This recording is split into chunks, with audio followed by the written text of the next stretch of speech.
You don't need to be a coder to build an AI application. You just need a blueprint. In the next 3 minutes, I'm going to give you a simple, 3-step conceptual framework that will allow you to design and prototype almost any AI idea you can imagine, turning your vision into a working app faster than ever before. Building any no-code AI app comes down to 3 core components. First is the front-end, which is the user's world, what they see and interact with. Second is the AI logic, which is the brain of the operation where the thinking happens. Third is the backend, which is the app's memory and where the results live. Mastering how these 3 parts connect is the key to unlocking no-code development. The front end is everything the user sees and interacts with. It's the user interface. For a smart meeting summarizer app, the front end would be the text box where the user pastes their transcript and the button they click to start the process. It also includes layout, colors, and fonts. In no-code platforms, this is built visually using drag-and-drop elements. The key idea is user-centric design. What is the simplest and most intuitive way for a user to accomplish their goal?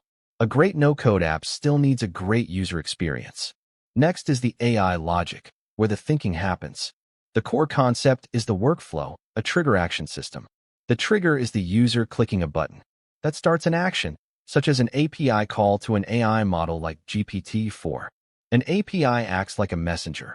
Your app sends the transcript and prompt to the AI service. The AI processes it, and the response is returned. This trigger action workflow connects the interface to the power of AI and forms the heart of every no-code application. Finally, the backend is the app's memory. Once the AI generates an output, it needs to be stored.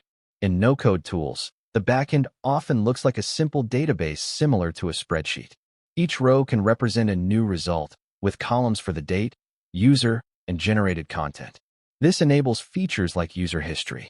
The backend also includes deployment, which is usually a single click that makes your app live on a real URL. That's the blueprint. A visual front end for users, automated AI logic to do the work, and a simple backend to store results. Every no-code AI app, no matter how complex, is built on these 3 fundamental concepts. Now that you have the blueprint, what AI idea will you design first? Let me know in the comments.